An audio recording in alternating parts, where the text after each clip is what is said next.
নমস্কার বন্ধুরা, নিশিঢাক গল্পের আড্ডায় আমি জয়দীপ আরও একবার তোমাদের সবাইকে স্বাগত জানাই। আমাদের গল্পের আড্ডার যারা নিয়মিত সদস্য, লেখক সৌভিক ঘোষের নাম তাদের কাছে যথেষ্টই পরিচিত, কারণ আমাদের চ্যানেলেই ইতিমধ্যে প্রকাশিত হয়েছে তার দুটি সাসপেন্স থ্রিলার গল্প, রক্তাক্ত রাজপথ এবং কালকোট। দুটো গল্পই তোমাদের অনেক অনেক ভালোবাসা পেয়েছিল। তাই আজকের গল্পের আড্ডায় আরও একবার হাজির হয়েছি একটি টান টান রহস্যে পরিপূর্ণ সাসপেন্স থ্রিলার গল্প নিয়ে। গল্পটি ভালো লাগলে কিন্তু চ্যানেলটিকে অবশ্যই সাবস্ক্রাইব করতে হবে, কারণ খুব শিগগিরই আমরা এগিয়ে চলেছি 50,000 সদস্য সংখ্যা সম্পূর্ণ করার দিকে। তাই তোমাদের সহযোগিতা একান্তই কাম্য। আর অবশ্যই কিন্তু লাইক আর কমেন্টসে ভরিয়ে দিও, কারণ তোমরা যত বেশি লাইক আর কমেন্টস করবে, ইউটিউব কিন্তু গল্পটি পৌঁছে দেবে আরও অনেক বেশি শ্রোতা বন্ধুদের কাছে। তো চলো আর দেরি না করে শুরু করা যাক আজকের গল্পের আড্ডা। সুলেখক সৌভিক ঘোষের কলমে মাকড়সার জাল রহস্য।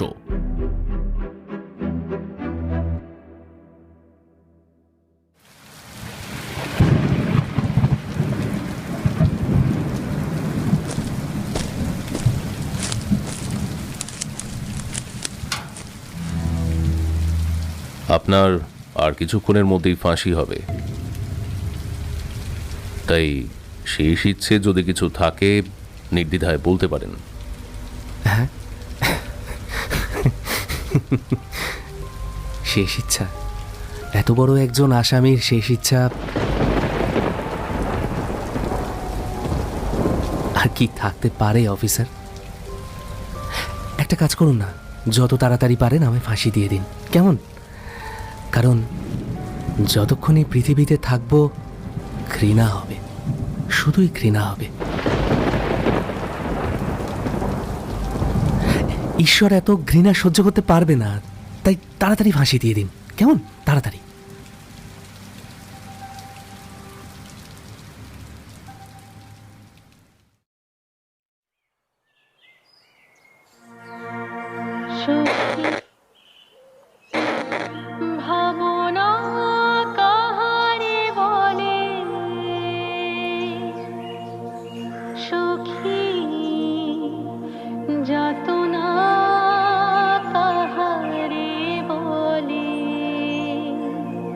বাবা, আজকে এত খুশি কি ব্যাপার?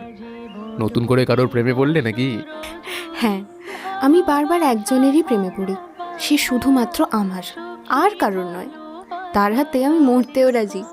তুমি কি আমায় খুনি বানাতে চাও? হ্যাঁ, আমার হাতে মরে আমাকে পুলিশের ঝামেলায় ফেলে দিতে চাও, তাই তো? মরণ? কি হলো? তুমি কি করে ভাবলে যে আমি তোমার কথা বলছি? আমার এতটাও খারাপ দিন আসেনি। বাবা, আর ঢং করো না। ঢং করাটা না একটা আর্ট, আর তুমি এটা করতে পারবে না। ধ্যাৎ, শয়তান ছেলে একটা। রাজশ্রী আর আকাশ একে অন্যের প্রতি কমিটেড। আকাশ একজন প্রতিষ্ঠিত ব্যবসায়ী, আর রাজশ্রী কলেজে পড়ে। কলেজের ক্লাস ফাঁকি দিয়ে লেবু চা খেতে খেতে কলেজ স্কোয়ার পার্কে, আর নয়তো মিলেনিয়াম পার্কে। এই দুটো পরিচিত জায়গা ছাড়া তাদের তেমন প্রেম করার জায়গা নেই বললেই চলে। এর বাইরে খুব একটা ডেটিং করতে ওদের দেখা যায় না। তবে আজকে রাজশ্রী বায়না ধরেছে ধর্মতলার ট্রামে উঠবে। আকাশ এইসব ট্রামে উঠে টাকা নষ্ট করতে একদমই রাজি নয়। আকাশের মতে ট্রামে ওঠার থেকে সিরিয়াল দেখা ভালো। কি বললে? সিরিয়াল? তুমি কোনোভাবেই আমার সিরিয়াল দেখাকে অপমান করতে পারো না। তুমি শুধু আমাকে অপমান করনি, প্রত্যেকটা বাঙালি বাড়ির মা ঠাকুমাকে অপমান করেছো। তারাও সিরিয়াল দেখে, সামান্য ট্রামে ওঠা নিয়ে এরকম করো? এটা আমি ভাবতে পারিনি আকাশ। উফ, আচ্ছা হয়েছে হয়েছে, থামো এবার। কথায় তোমার সঙ্গে পারবো না। কিছুটা বাধ্য হয়েই আকাশকে রাজশ্রীর সাথে ট্রামে উঠতে হয়। না উঠে কি আর রক্ষে আছে? যা জেদি মেয়ে, না উঠলে হয়তো ইপটিজিং এর নামে লোক জড়ো করে আকাশকে কেস খাওয়াতো। কি ভাবছেন এইরকমও হতে পারে? তাহলে বলছি শুনুন, এইরকম একটা ট্র্যাক রেকর্ড ওদের আছে বই কি। তিলোত্তমা তিলোত্তমা শহর তুমি কলকাতা, তব ছন্দের মাঝে থেকে যাব মোরা, হয়ে যাব সেই রূপকথা। ভিক্টোরিয়া গড়ের মাঠে থাকবে মোদের প্রণয় পর্বগাথা, যতন করে আগলে রাখো আমাদের শহর কলকাতা। কি করে শহরটাকে চিনবে? সারা জীবন বাইরে থেকেছো, আগে কলকাতাকে ভালো করে চেনো, এই শহরের ঐতিহ্য উপভোগ করো, তারপর আমাকে বুঝতে আসবে, বুঝলে মশাই? আকাশ জীবনের বেশিরভাগ সময়টা মুম্বাইতে কাটিয়েছে, ওখানেই বড় হয়ে ওঠা।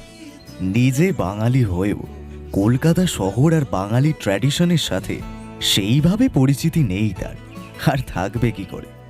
এই শহরটাতে কয়েক বছর এসেছে সে, এখনও এখানকার সংস্কৃতি সেভাবে রপ্ত করে ওঠেনি। তাদের বাড়ি কলকাতায় হলেও খুব কম সময় এই শহরটাকে কাছ থেকে দেখেছে আকাশ। চিনতে তো চাই শহরটাকে, তোমার চোখ দিয়ে আমি পুরো শহরটাকে চিনতে চাই। এই তো এবার মনে হচ্ছে একটা বাঙালি বাবু কথা বলছে। প্র্যাকটিস করো, তোমার হবে। কি হবে? এ কি? আরে হাসছো কেন? আচ্ছা আকাশ, আমরা যে প্রতিদিন এখানে আসি, তোমার ব্যবসায় কোনো ক্ষতি হয় না তো? ওর ক্ষতি হলে হোক না। না, এটা কিন্তু ঠিক না। আরে বাবা, আমার ব্যবসা দেখাশোনা করার জন্য লোক আছে, কোনো অসুবিধা হওয়ার কথা নয়। ভালোবাসাবাসীর গল্পটা এইভাবে মান অভিমানের মধ্যে দিয়ে চলতে থাকে রাজশ্রী আর আকাশের জীবনে। কিছুদিন পরে তাদের প্রেমের অধ্যায়ের প্রথম বর্ষ। পরের দিন রাজশ্রী তার বন্ধুদের সাথে আকাশের জন্য অপেক্ষা করে। রাজশ্রী তার বন্ধুদের সাথে আজকে আকাশকে দেখা করাবে। কি রে, আকাশটা মনে হয় আজকাল আসবে না, জানিস তো? এই শোন রিয়া, তুই না একদম ঠিক বলেছিস। আমাদের সাথে দেখা করতে হবে বলেই বোধহয় লজ্জায় আসতে পারছে না। দেখবি একটু পরেই ফোন করে বলবে, রাজশ্রী আমি না একটু কাজে আটকে গেছি, যেতে পারবো না। তুই একটু চুপ কর তুলি, ওর একটা ব্যবসা আছে, আমাদের মতো কলেজ কামাই করে আড্ডা দেয় না। এই বোকাটাকে একটু বুঝিয়ে দে তো রিয়া, তোদের তো ফ্যামিলি বিজনেস আছে, আশা করি ভালো করে জানবি। এমন সময় রাজশ্রীর ফোনে কল আসে। মোবাইলের স্ক্রিনের দিকে চোখ পড়তেই লক্ষ্য করে আকাশ ফোন করছে। দেখেছিস, দেখ, গরিবের কথা বাসি হলে সত্যি হয়। দেখ দেখ।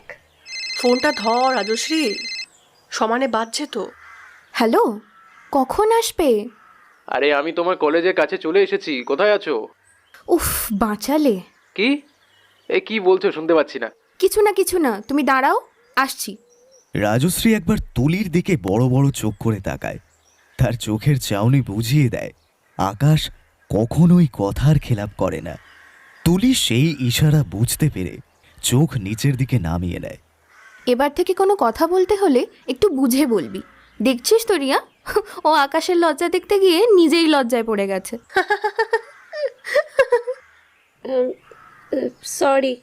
ঠিক আছে, এখন চল, আকাশ বলল কলেজের সামনে দাঁড়িয়ে আছে। রাজশ্রী তার প্রেমিক আকাশের সাথে তার বান্ধবীদের পরিচয় করিয়ে দেয়। এই হলো রিয়া, আমার অনেক পুরনো বন্ধু, একই স্কুলে পড়াশোনা করেছি, এখন একই কলেজে। নমস্কার। নমস্কার। আর ইনি আমাদের তুলি, আমাদের মধ্যে সব থেকে বকাটে মেয়ে, সারা দিন শুধু বক বক করে মাথা খারাপ করে দেয়। এই শোন, একদম না বাজে কথা বলবি না, আমি মোটেও এরকম না। ঠিকই বলেছে। ভালো হবে না কিন্তু, বলে দিলাম। আচ্ছা আচ্ছা, ঠিক আছে ঠিক আছে, আমরা একটা কফি শপে গিয়ে বসে কথা বলি। হ্যাঁ চলো।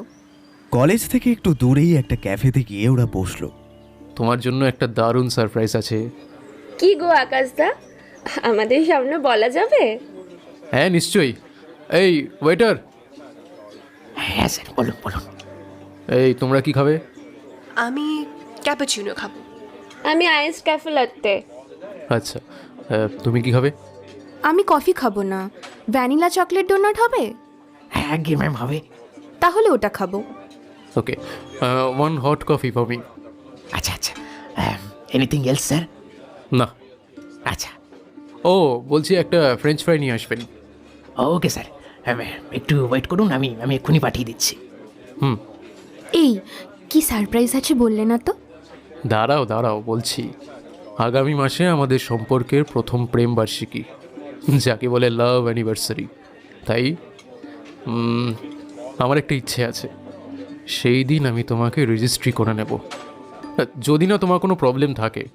ওয়াও, এটা তো খুব ভালো একটা খবর, দারুণ খবর। হ্যাঁ সত্যি, কংগ্রাচুলেশনস রাজশ্রী। দেখ, আমি তো এখনো পড়াশোনা করছি, এই সময় বাড়িতে জানালে মেনে নিতে পারবে না। আরে তোমার তো সমস্যার কিছু নেই, তুমি তোমার মতো পড়াশোনা চালিয়ে যাও। আকাশটা তো ঠিকই বলেছে, এতে সমস্যার কি আছে? তুই তোর মতো পড়াশোনা চালাবি। আরে একসাথে সংসার আর পড়াশোনা চালানো যায় না, এতে প্রবলেম হয়, বোঝ। তুই বেশি বুঝিস জানিস তো। কিছুক্ষণের মধ্যে ওদের খাবার চলে আসে। কফির কাপে চুমুক দিতে দিতে আকাশ বলে, দেখো তোমরা ছেড়ে দাও, ও যদি না চায় তাহলে জোর করো না। আকাশ টেবিল থেকে উঠে পড়বে এমন সময় রাজশ্রী তাকে বলে ওঠে, এই এত তাড়াতাড়ি? তুমি তো কফিটাও পুরো খেলে না। ও আমাকে এবার যেতে হবে, একটা কনফারেন্স আছে। উঠি। ঠিক আছে আকাশদা, তুমি এসো, পরে আবার দেখা হবে।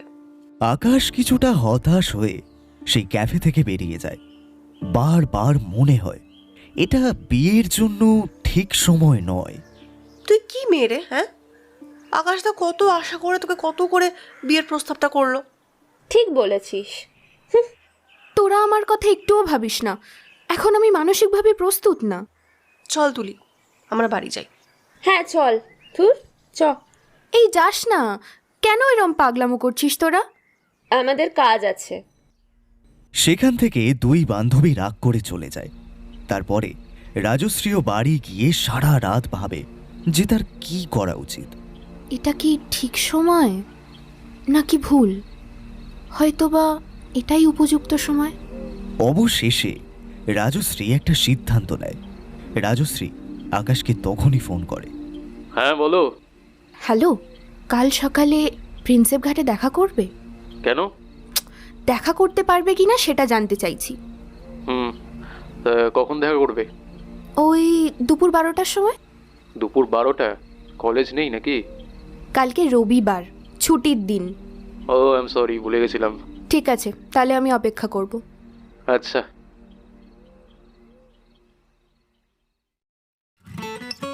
পরের দিন একটা নীল রঙের শাড়ি পরে খোলা চুলে রাজশ্রী প্রিন্সেপ ঘাটে আসে। আজ ভারী সুন্দর দেখাচ্ছে রাজশ্রীকে। আকাশ যখন ওর সাথে দেখা করতে আসে চোখ ফেরাতে পারে না। আকাশ লক্ষ্য করে রাজশ্রী একটা খাতা আর পেন্সিল নিয়ে ছবি আঁকছে। কৌতূহল নিয়ে প্রশ্ন করে আকাশ, এটা কি ছবি আঁকছো? এটা আকাশ আর রাজশ্রীর ছবি। আকাশ আর রাজশ্রী তাদের বিয়ের পরে প্রথম হানিমুনে যাচ্ছে, এটা তার ছবি। পারো বটে। হাসছো কেন? হাসছি আবার কেন, এমনি বলছি আজকে কিন্তু তোমাকে খুব সুন্দর লাগছে। একদম এক ঘর লাগছে। এক ঘর? এটা কি রকম কথা? বলো কি বলবে? কি বলবে মানে? এমনি কি দেখা করা যায় না নাকি? মানে? হ্যাঁ, আমি এমনি আসতে বলেছি, মন খারাপ লাগছিল তাই। আমি না খুব বোকা জানো, সব কাজ বাজ ফেলে চলে এলাম আমি। যাক, আমার একটা কাজ আছে, আমাকে এখন থাকলে হবে না, বেরোতে হবে। রাজশ্রী আকাশের হাত ধরে আকাশকে থামিয়ে দেয়। এমন স্পর্শ আকাশ রাজশ্রীর থেকে এর আগে কোনো দিন পায়নি।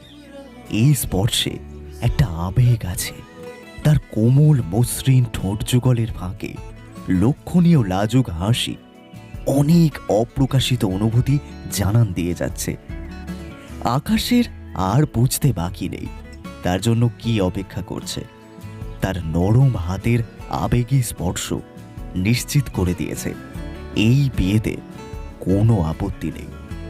রাজশ্রী কিছু একটা বলতে যায়, আকাশ তাকে থামিয়ে বলতে শুরু করে, আমি বুঝেছি তুমি কি বলতে চাও, কারণ আমি তোমায় ভালোবাসি, অনেকটা ভালোবাসি, তাই বুঝতে পারি।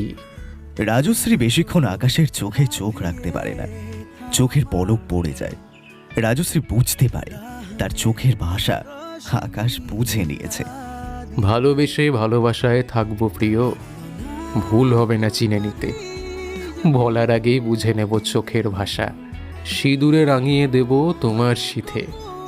আকাশের ভালোবাসা রাজশ্রীর কাছে অনেক বড় প্রাপ্তি। তার ভালোবাসার মানুষের ইচ্ছে পূরণ করার থেকে বেশি আনন্দের তার কাছে আর কিচ্ছু নেই। রাজশ্রী শত বাধা থাকলেও বিয়ে করতে রাজি হয়েছে। অবশেষে আসে সেই সুমধুর দিন। তবে রাজশ্রী আর আকাশের বাড়িতে এই বিয়ে সম্মতি পায় না। আমাকে ফোন করেছিস কেন? তোর সাথে কোনো সম্পর্ক নেই। এইরকম কেন করছো মা? বাবা আমার সাথে কথা বলছে না, তুমিও আমার সাথে এরকম করছো। আর কোনো কথা বাড়ায় না রাজশ্রীর মা, বরং ফোনটা কেটে দেয়। সে জানে না কি করে পরিবারের সাথে সুসম্পর্ক না রেখে ভালো থাকা যায়। চোখ থেকে কয়েক বিন্দু জল নেমে আসে। আকাশ রাজশ্রীর কাঁধে তার ভরসাযোগ্য হাত রাখে। আকাশ হালকা হাসি হেসে বুঝিয়ে দেয়, সময়ের সাথে সব কিছু ঠিক হয়ে যাবে।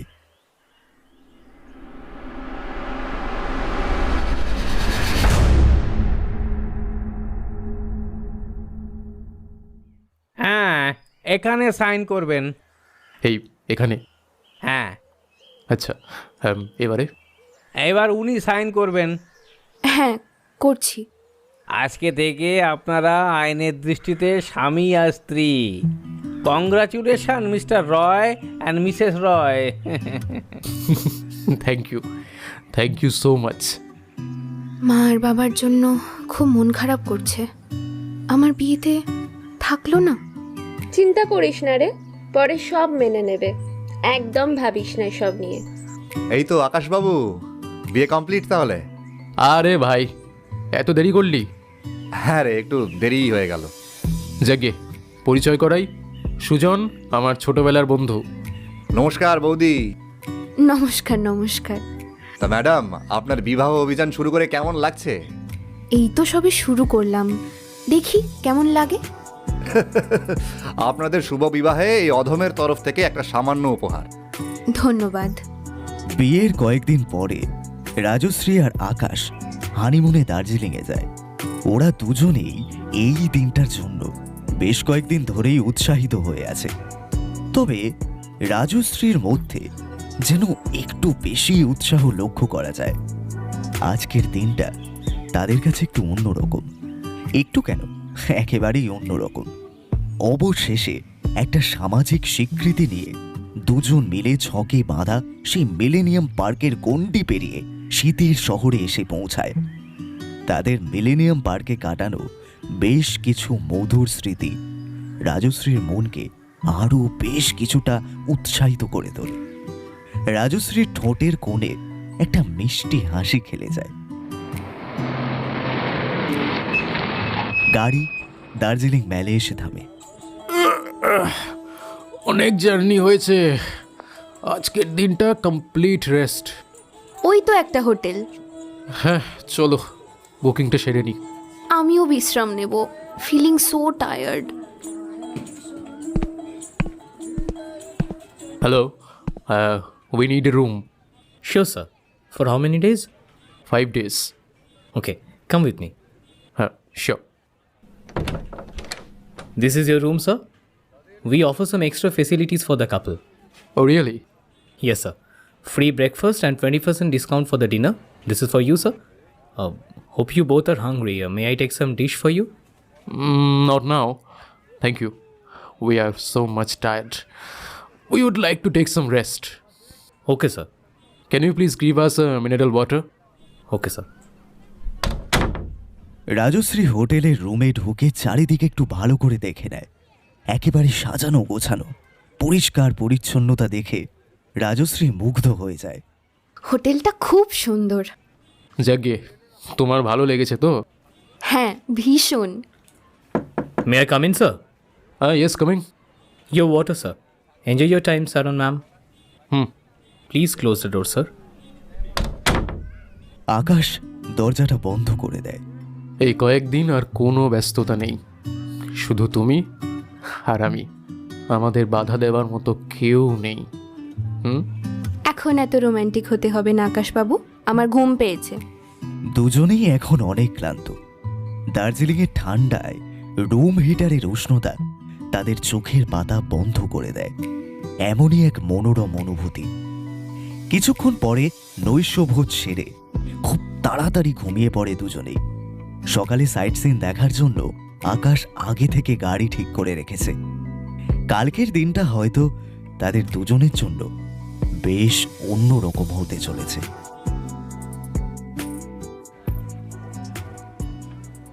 আরে দেরি করো না, গাড়ি এসে গেছে। কি গো, ওঠো। উঠবো, আর একটু পরে উঠবো। কি সব বলছে, গাড়ি এসে গেছে।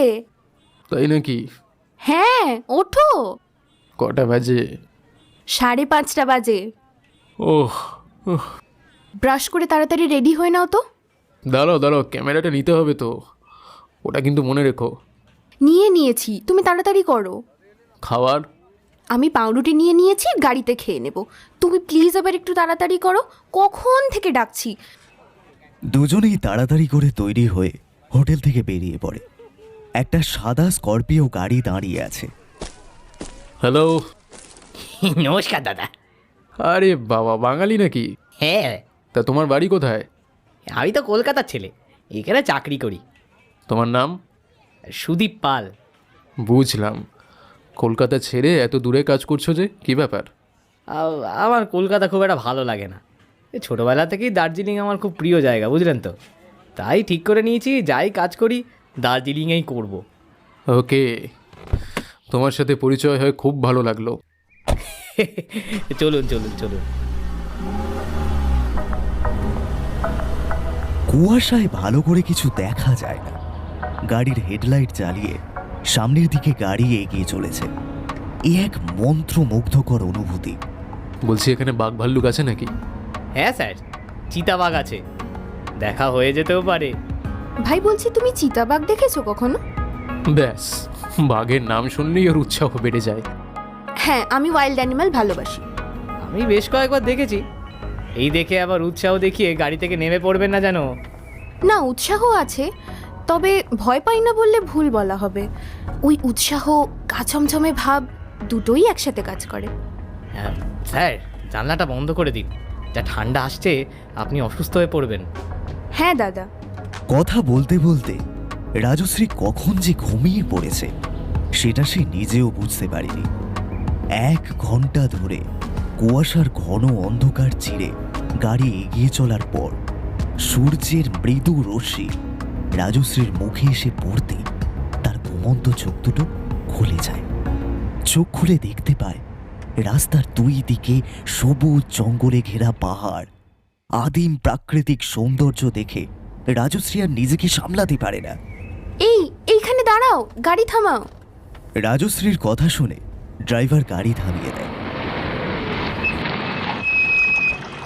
রাজশ্রী গাড়ির সামনের কাঁচ থেকে দেখতে পায় একটু দূরে একটি জলপ্রপাত। কি হয়েছে কি? এইখানে নামবো।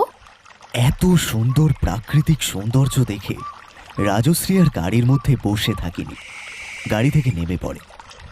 আকাশের এখানে নামার ইচ্ছে ছিল না, তবে রাজশ্রী এতটাই নাছোড়বান্দা হয়ে পড়ে যে আকাশ নামতে বাধ্য হয়। আরে, এখানে কোনো খাবারের দোকান নেই? আকাশ ড্রাইভারকে প্রশ্ন করে। আরও কিছুটা যেতে হবে স্যার, সেখানে একটা দোকান পাবেন। তাহলে সেখানে নামবো। এই রাজশ্রী, গাড়িতে উঠে বসো। একবার ওয়াটারফলসটার কাছে যাব, তারপরে যেখানে ইচ্ছে যাবে। ঠিক আছে। এই ভাই, তুমি আমাদের সঙ্গে যাবে? ঠিক আছে স্যার, চলুন। আর সাবধানে পাহাড়ে উঠবেন, পাহাড় কিন্তু খুব খাড়াই পাহাড় স্যার। কিছুটা পাহাড়ে উঠে বেশ হাঁপিয়ে যায় আকাশ, তবে রাজশ্রীর উৎসাহ আরো বেশি করে চোখে পড়ে। এত আনন্দ সে তার নিজের বিয়েতেও হয়তো পায়নি। তাকে দেখে আকাশ অবাক হয়ে যায়। রাজশ্রীর ঠোঁটে এক উজ্জ্বল হাসি ধরা পড়ে। খুশিতে যেন উন্মত্ত হয়ে উঠেছে রাজশ্রী। আরও একটু পাহাড়ে উঠতেই রাজশ্রী এমন কিছু দেখতে পায় যা দেখে দৃষ্টি সরাতে পারে না। রাজশ্রী ফিসফিস করে বলে ওঠে, ক্যামেরাটা বার করো। স্যার, কথা বলবেন না, কথা বললে পালিয়ে যাবে। খুব কাছেই একটা হরিণ দাঁড়িয়ে আছে। রাজশ্রী কোনো কথা না বলে ক্যামেরা বের করে এই মুহূর্তটা ক্যামেরা বন্দি করে নেয়। উফ, এখানে আসা সার্থক। কিন্তু ওই তোমার বাঘ দেখাটা যে বাকি রয়ে গেল। তুমি চুপ করো তো। চলুন স্যার, প্রায় এসে গেছি। উফ, হাঁপিয়ে গেলাম। কি হলো? না না, কিছু না, ঠিক আছি। এই নাও, জল খাও। না না, দরকার নেই, ঠিক আছি। দরকার হলে একটু বিশ্রাম নিয়ে নিতে পারেন। কোনো প্রবলেম নেই, আমি পারবো যেতে, চলো। আরও একটু হাঁটার পরে অবশেষে ওই জলপ্রপাতের কাছে এসে উপস্থিত হয়। এই মনোমুগ্ধকর পরিবেশ দেখে রাজশ্রীর মনে হয় সারা দিনটা এখানেই অতিবাহিত হয়ে গেলে মন্দ হয় না। এই প্রপাতের উন্মত্ত জলরাশি এক গভীর অন্ধকারাচ্ছন্ন গহ্বরে গিয়ে মিলিত হয়েছে। কুয়াশা এই গহ্বরকে অন্ধকার করে রেখেছে। সেই দিকে চোখ পড়লেই যেন শিরদাঁড়া বেয়ে এক শীতল বাতাস খেলে যাচ্ছে। সেই খাদে কেউ একবার পড়ে গেলে তার দেহটাও হয়তো খুঁজে পাওয়া যাবে না। সত্যি এখানে আসা সার্থক হলো। একদম ঠিক বলেছ। এখানে না এলে বুঝতেই পারতাম না যে প্রকৃতিটা এত সুন্দর। এই দাঁড়াও, এখনো সার্থক হয়নি। হ্যাঁ, এই তো বললে সার্থক হয়েছে।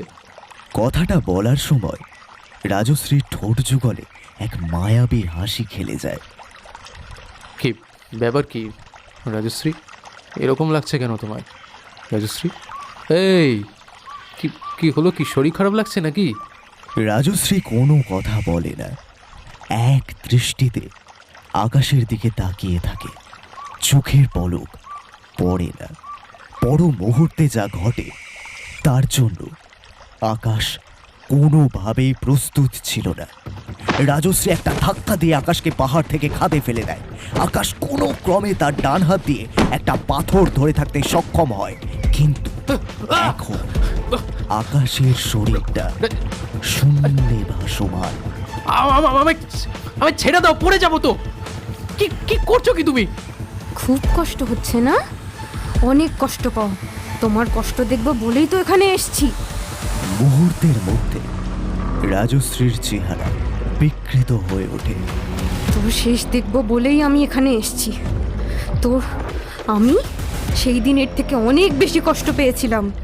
এ ভাই, এ ভাই, তুমি কি দেখছো? আমি পড়ে যাবো তো, ধরো। ও আমারই লোক, আমাকেই সাহায্য করতে এসছে, তোকে বাঁচাতে আসেনি রে মূর্খ। আকাশের শরীরটা এখনো শূন্যে ভাসমান অবস্থায় আছে। শুধু ডান হাত দিয়ে মাটির ভেতরে গেঁথে থাকা একটা পাথর ধরে আছে। এটাই তার শেষ সম্বল। এটা একবার ছেড়ে দিলে সে খাদে পড়ে যাবে। আকাশ আর্তনাদ করে ওঠে, কিন্তু তার আর্তনাদ শোনার মতো কেউ নেই। ওই যে দেখতে পাচ্ছ, তোমার জন্য ওই গভীর খাদ অপেক্ষা করছে। সে যে বড় ক্ষুধার্ত। না না না রাজশ্রী, শোনো শোনো শোনো, এরকম করো না, এরকম করো না। হেল্প হেল্প, কেউ আছে? কেউ আছে? বাঁচাও। রাজশ্রী রাজশ্রী প্লিজ, পড়ে যাবো, আমি পড়ে যাবো এখান থেকে। পাপের রক্তে রাঙাই সিথি, রক্ত দিয়েই করব ইতি। রাজশ্রী নিজের ভ্যানিটি ব্যাগ থেকে একটা ধারালো ছুরি বের করে। তারপর আকাশের হাতের ওপর ছুরিটা গেঁথে দেয়। আকাশের ক্ষত স্থান থেকে রক্ত ছিটকে আসে। কিছুটা রক্ত রাজশ্রীর মুখে এসে লাগে, তবু সে আহত হাত দিয়ে পাথরটা চেপে ধরে থাকে। কিন্তু শেষ রক্ষা হয় না। রাজশ্রী যেন রক্তের নেশায় উন্মত্ত হয়ে উঠেছে। আরো একবার আকাশের হাতে সেই ছুরি দিয়ে আঘাত করে রাজশ্রী। এক কাতর আর্তনাদ। তারপর শরীরটা কুয়াশা ঘন খাদের অতল গভীরে তলিয়ে যায়। রাজশ্রীর মুখে এক ভয়ঙ্কর দানবীয় হাসি লক্ষ্য করা যায়। তার চোখ দেখে মনে হয় হাজার হাজার বছর ধরে জমিয়ে রাখা কোনো প্রতিশোধের আগুন যেন তার দুটি চোখে ঝলসে উঠছে।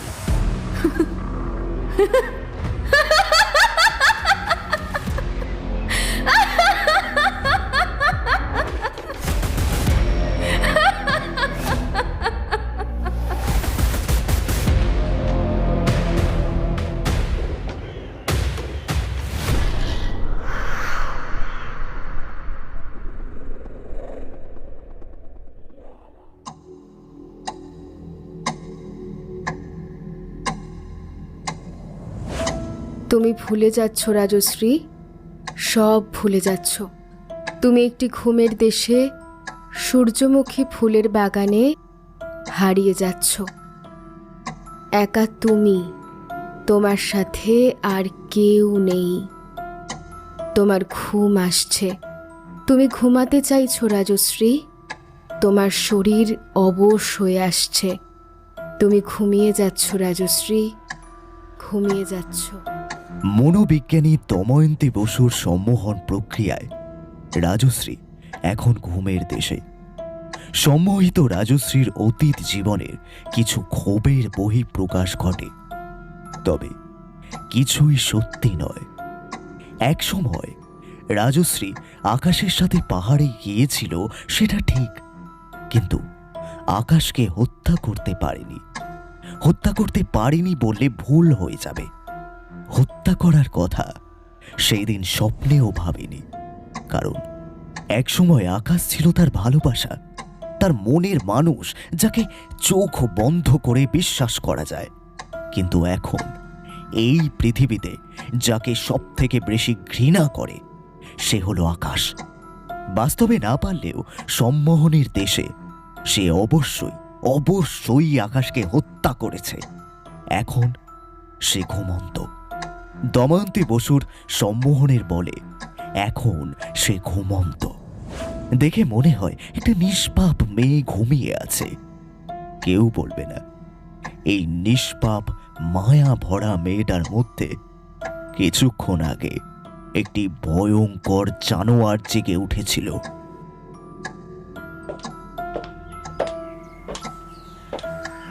আমি যেটা বুঝতে পারলাম, ওর ভেতরের ক্ষোভটা কিন্তু এখনো বেঁচে আছে। আকাশকে সামনে দেখলে ওর কিন্তু খুন করতেও হাত কাঁপবে না। এই রাগ কমাতে না পারলে বিপদ আরো বাড়তে থাকবে। কোনো রকমে সবকিছু ঠিক হয়েছে। দেখুন, আপনাকে যা যা বলছি সেটা মেনে চলবেন, না হলে কিন্তু আপনারও বিপদ হতে পারে। ও ভায়োলেন্ট হয়ে গেলে কিন্তু ওর প্রিয় মানুষকেও ছাড়বে না। এটা তুমি কি বলছো? যে বাধা দেবে ও তাকেই মেরে ফেলতে পারে। তাহলে কিভাবে ঠিক করা সম্ভব? এতদিনে কি কিছুই করা গেল না? একটা রিস্ক নিতে হবে। তবে আমি এখনই কিছু বলবো না, আরও কিছু পরীক্ষা করার দরকার আছে। কয়েক ঘন্টার মধ্যে রাজশ্রীর ঘুম ভেঙে যায়। ঘুম থেকে উঠে দেখে দময়ন্তী আর তার বাবা দীনবন্ধুবাবু তার দিকে তাকিয়ে আছে। উফ, আমার মাথাটা খুব ব্যথা করছে। কিছু খাবার আনবো? মাথাটা কেমন করছে, আমার মাথাটা ভারী লাগছে। বাবা একটু সামনে এসো। আসছি মা। দীনবন্ধুবাবু রাজশ্রীর মাথায় হাত বুলিয়ে দিয়ে বলে, তোকে সুস্থ হতে হবে, খুব তাড়াতাড়ি তুই সুস্থ হয়ে উঠবি। আমি এখানে থাকতে চাই না বাবা, আমি বাড়ি যেতে চাই। আমি বাড়ি নিয়ে চলো। আমার কাছে থাকবে না তুমি রাজশ্রী? থাকবো না। আমি তো তোমার ভালো করতে চাই, আমি তো তোমার বন্ধু। এতদিন তুমি এখানে আছো, আমি কি তোমার কোনো খারাপ হতে দিয়েছি? না, তুমি খুব ভালো, কিন্তু এখানে আমার দম বন্ধ হয়ে যায়। কেন? আমি তো আছি, তুমি আমার সাথে গল্প করবে। না, তুমি একটু পরে আমাকে রেখে দিয়ে চলে যাবে, তখন কি হবে? আমি একা থাকতে পারবো না। আর মাত্র কয়েকদিন পরেই তোমাকে ছেড়ে দেব। তুমি এখন একটু বিশ্রাম করো, আমি তোমার বাবার সাথে পাশের ঘর থেকে একটু কথা বলে আসি। এই তো ভালো মেয়ের মতো কথা। তুই একটু বিশ্রাম নে মা। চলুন। দময়ন্তী আর দীনবন্ধুবাবু পাশের ঘরে চলে যায়। কিছু বলবে? তাই জন্যই তো এই ঘরের থেকে নিয়ে এলাম। দেখুন, আমাদের কিন্তু এবার অন্য রাস্তায় হাঁটতে হবে। অন্য রাস্তায় হাঁটতে হবে মানে? আচ্ছা, ওর কি ছোটবেলায় কোনো প্রেম ছিল? মানে কাউকে ভালোবাসতো? এই ব্যাপারে আমি কিছুই জানি না। এতদিন হিপনোটাইজ করে আমার কেন জানি না মনে হলো ওর ছোটবেলায় কারোর প্রতি একটা উইকনেস ছিল। Are you sure? এখনই আমি শিওর নই, এটা আগামীকাল ওর থেকে জানতে হবে। তবে একটা দিকে খেয়াল রাখতে হবে, ফোর্স করে ওর থেকে কিছু জানতে চাওয়া কিন্তু ঠিক হবে না। আমি কি এখন ওকে একবার বলবো? একদম না, ভুল করেও এটা করবেন না। Please please let me no. আপনি আপনি এখন বাড়ি যান, আমাকে একটু ভাবার জন্য সময় দিন। তাহলে আমি আসছি। হ্যাঁ আসুন। দীনবন্ধু বাবু সেখান থেকে বেরিয়ে যাওয়ার পরে দময়ন্তী একবার রাজশ্রীর সামনে যায়। বাবা চলে গেছে? হ্যাঁ। আমাকে সবাই অপছন্দ করে, তাই না দিদি? এইসব কথা তোমাকে কে বলেছে? আমি বুঝতে পারি বাবা আমাকে দেখতে চায় না। তোমাকে আমি ঘুম পাড়িয়ে দেব, তুমি ঘুমিয়ে পড়ো। হ্যাঁ, আমি কালকে সকালে তোমার কাছে ঠিক চলে আসব। ঠিক আছে। দময়ন্তী ঘরের আলো নিভিয়ে দেয়, শুধু একটা হালকা আলো জ্বালিয়ে রাখা হয়। তারপরে একটা চেয়ার নিয়ে রাজশ্রীর মুখোমুখি বসে পড়ে দময়ন্তী। রাজশ্রীর চোখের সামনে একটা চাবির রিং নিয়ে এদিক ওদিক দোলাতে থাকে। তুমি কিছু দেখতে পাচ্ছ? হ্যাঁ, একটা চাবির রিং।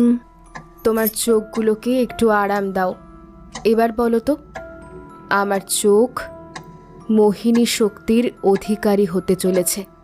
ধীরে ধীরে বলতে থাকো। আমার চোখ মোহিনী শক্তির অধিকারী হতে চলেছে। আবার বলো, আমার চোখ মোহিনী শক্তির অধিকারী হতে চলেছে। আরও একবার বলো, আমার চোখ মোহিনী শক্তির অধিকারী হতে চলেছে। এই মোহিনী শক্তি আমার চোখ দুটোকে যা বলবে আমি তাই করব। বলো রাজশ্রী। মোহিনী শক্তি আমার চোখ দুটিকে যেটা বলবে আমি সেটাই করব। এতক্ষণে রাজশ্রীর দুটি চোখ ক্লান্ত হয়ে পড়েছে। বেশ কিছুক্ষণ চুপ করে থাকার পর দময়ন্তী বলে, তোমার চোখের মোহিনী শক্তি এক নীল সাগর পারে একটা নির্জন স্থলভাগে তোমার ঘুমন্ত শরীরটাকে আগলে রেখেছে। কিন্তু তুমি সেই স্থলভাগে আটকে থাকতে চাইছো না, দূরে যেতে চাইছো, আরও অনেক দূরে, ওই নীল সাগরের বুকে সমুদ্রের পাড়ে একটা ভেলা নিয়ে তুমি মাঝ সাগরে যাওয়ার জন্য তৈরি হয়েছো রাজশ্রী। এবার তুমি ভেলায় উঠে বসলে। তোমার ভেলা সাগরে ভেসেও যাচ্ছে। তুমি তোমার ঘুমন্ত শরীরটা সাগরের বুকে ভেসে চলা ভেলায় এলিয়ে দিয়েছ। সাগর তোমাকে নিয়ে আরও দূরে নিয়ে যাচ্ছে। তুমি সাগরের প্রেমে পড়ে যাচ্ছ রাজশ্রী। তুমি সাগরের প্রেমে নিজেকে উজাড় করে দিতে চাও। তুমি সাগরের বুকে ভাসমান ভেলায় সুখের ঘুমে তলিয়ে যাও, আরও তলিয়ে যাও। তোমার কাছে কি এখন কেউ আছে? হ্যাঁ। কে? সুকুমার। সে কি তোমাকে কিছু বলতে চাইছে? আমার দিকে তাকিয়ে আছে। তোমার মনের কথা তুমি তাকে বলো রাজশ্রী। ও তোমার থেকে কিছু শোনার জন্যই অপেক্ষা করছে। কেমন আছিস? ভালো আছি, তুই কেমন আছিস? আমাকে এখন আর মিস করিস না, তাই না? সেই সুযোগ কি আর এখন আছে? এখন কি করিস? ওই ছবি টবি আঁকি। কিসের ছবি? তোর ছবি। এখনো আমার ছবি আঁকিস? আমি তো সেই স্কুল জীবন থেকেই তোকে ভালোবাসি। আমাকে কোনোদিন বুঝতে পারিসনি, তুই জানিস। এখন বুঝতে পারি সুকুমার। হাসছিস কেন? কারণ আমি কাঁদতে পারি না তো। রাজশ্রীর দুটি চোখের পলক কয়েক ফোঁটা জলে ভিজে যায়। তার ছোটবেলার বন্ধুকে এখনো সে মিস করে। তাকে হয়তো নিঃস্বার্থভাবে ভালোবেসেছিল কোনোদিন। রাজশ্রীর অবহেলায় হয়তো সেই ভালোবাসা পূর্ণতা পায়নি। পরবর্তীকালে রাজশ্রী নিজের ভুল বুঝতে পারে। তখন হয়তো অনেকটা দেরি হয়ে গিয়েছিল। হয়তো ফিরে যাওয়ার রাস্তাটাও বন্ধ হয়ে গিয়েছিল। তুই আমার ভুল ভাঙিয়ে দিসনি কেন? তুই এক সময় তো আমাকে নিঃস্বার্থভাবে ভালোবেসেছিলি, কেন তখন আমায় যেতে দিয়েছিলি? একটিবার আমার হাত ধরে কেন আটকাসনি সুকুমার? আমি পারি না, আমি তো ভীতু প্রেমিক। এখন আমরা একসাথে থাকবো তো সুকুমার? এখন থেকে আমি শুধু তোকে চাই। অনেক ভুল করেছি, অনেক ভুল করেছি। তুই আমাকে বাঁচা সুকুমার, আমাকে বাঁচা। আসবো, আমি তোর কাছে আসবো। কবে আসবি? আসবো, আমাকে যে আসতেই হবে। আসবি, আসবি তুই, কথা দে আসবি। আমাকে আমাকে কথা দে তুই আসবি।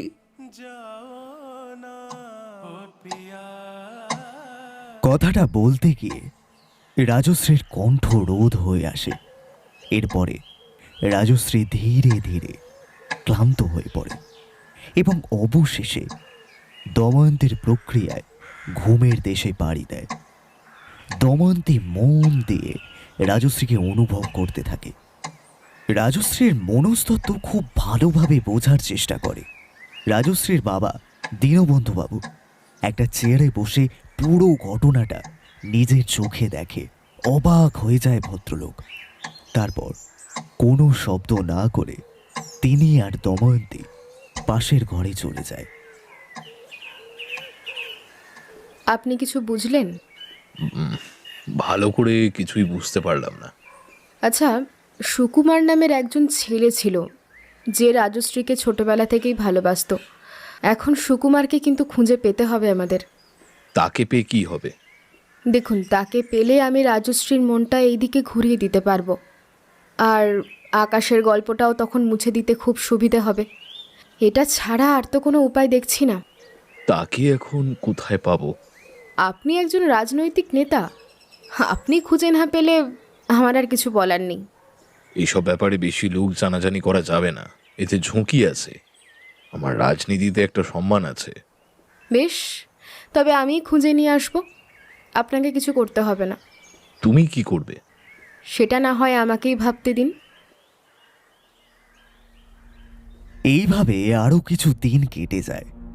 তারপর রাজশ্রী, চোখের সামনে তুমি কি দেখতে পাচ্ছ?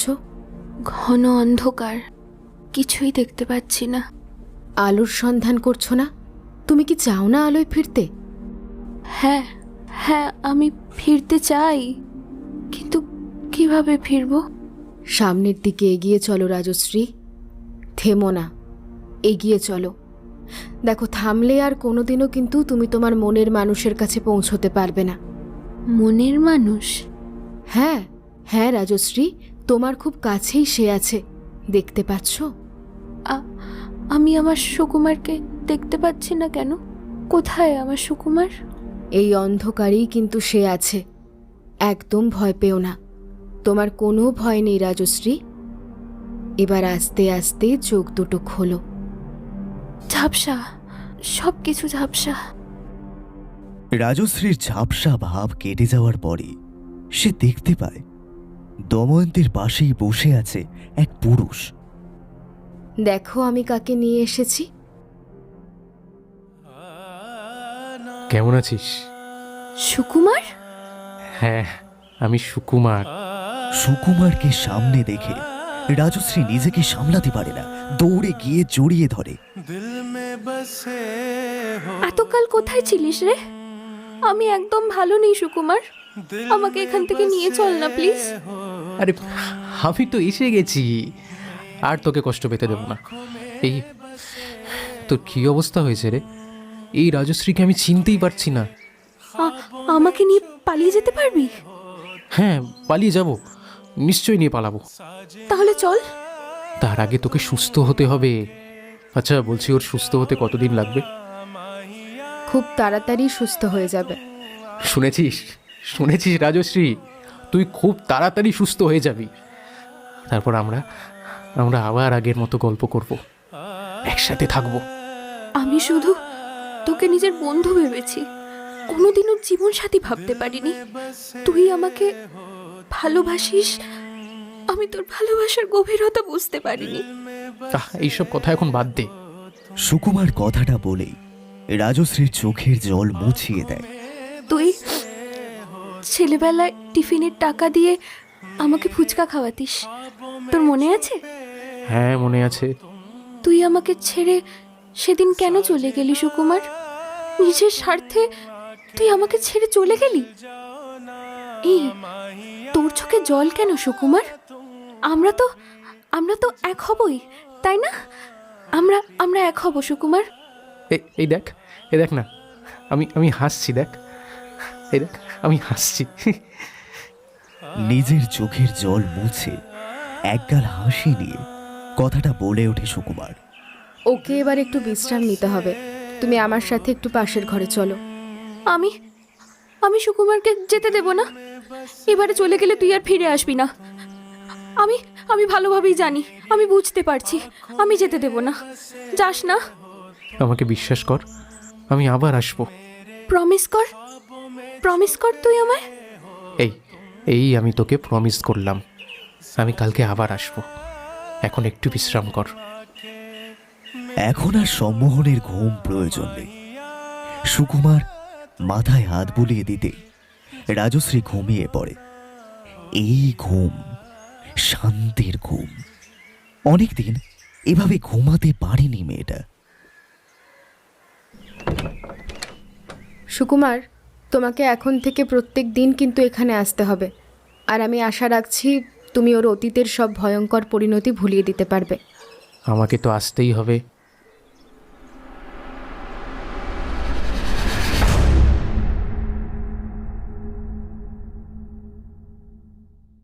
পরের দিন সকালে সুকুমার আবার দময়ন্তীর সাথে সেখানে আসে। রাজশ্রী সুকুমারকে দেখে খুব আনন্দ পায়। কিছুক্ষণের মধ্যেই দীনবন্ধু বাবু সেই ঘরে প্রবেশ করে। আপনাকে তো ঠিক চিনতে পারলাম না। বাবা, ও আমার ছেলেবেলার বন্ধু সুকুমার। কত খেলা করতাম দুজনে ছোটবেলায় একসাথে, তোমার মনে নেই? আমাকে চিনতে পারলে না কাকু? আমি সুকুমার। দীনবন্ধুবাবু বেশ কিছু সময় দেখার পরে সুকুমারকে চিনতে পারে। সুকুমার, অনেক বড় হয়ে গিয়েছো তুমি। দেখেছো তোমার বন্ধুর কি অবস্থা? একটা শয়তানের জন্য আজকে আমার মেয়েটা শেষ হয়ে গেছে। কথাটা বলে দীনবন্ধু বাবু কান্নায় ভেঙে পড়ে। সুকুমার দীনবন্ধু বাবুর কাঁধে হাত রেখে বলে, তুমি ভেবো না, আমি এসে গিয়েছি। তুমি আর কেঁদো না বাবা। তুমি কাঁদলে আমি ভালো হতে পারবো বলো বাবা? আমাকে যে ভালো হয়ে উঠতেই হবে বলো। দময়ন্তী দিদি বলেছে আমি নাকি খুব অসুস্থ। আমি ভালো না হলে তোমাকে আর সুকুমারকে কে দেখবে বলো? দীনবন্ধু বাবু রাজশ্রীকে জড়িয়ে ধরে আবারও কান্নায় ভেঙে পড়ে। কাকু তুমি আর কেঁদো না, দেখো রাজশ্রীর তো খারাপ লাগে। তুমি এখন কি করো সুকুমার? আমার ইলেকট্রনিক্সের ব্যবসা আছে। আচ্ছা বলছি, এবার আপনাদেরকে একটু বাইরে যেতে হবে। ওকে খাবার খেতে হবে আর তারপর কয়েকটা ওষুধও আছে। আচ্ছা তাহলে আমি এখন চলে যাই, আমার তো একটা কাজ আছে। আবার আসবো, আমি পরে আসবো আবার। আচ্ছা, সাবধানে যাও। কাল রাত 8টার সময় চলে এসো সুকুমার। ঠিক আছে। দময়ন্তী অনেক ভালোবাসা দিয়ে রাজশ্রীকে খাবার খাইয়ে কিছু ওষুধ খাইয়ে দেয়।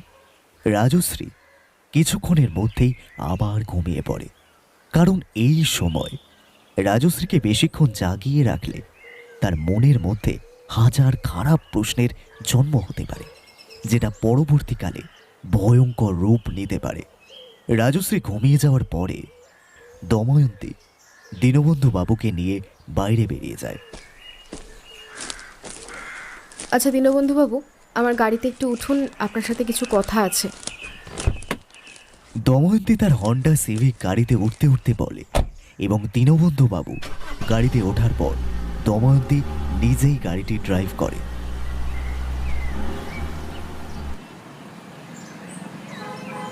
বলছি, আপনাকে একটা কথা বলছি, হ্যাঁ একটু মন দিয়ে শুনুন। আপনি আকাশের নাম কিন্তু রাজশ্রীর সামনে একদম বলবেন না, এতে কিন্তু বিপদ হতে পারে। আমি কখন আকাশের নাম করলাম?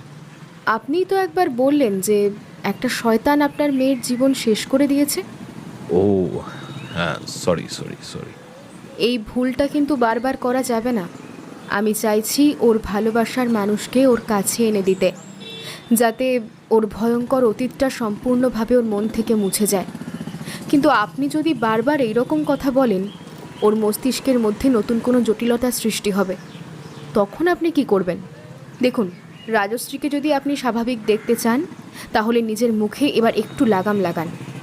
হ্যাঁ হ্যাঁ, আমার কথাটা মনে থাকবে। আপনি কাল রাত 8টার দিকে আসুন। সকালে আসার কোনো প্রয়োজন নেই। আর কালকেই সব থেকে বড় কাজটা করতে হবে। কি করবে?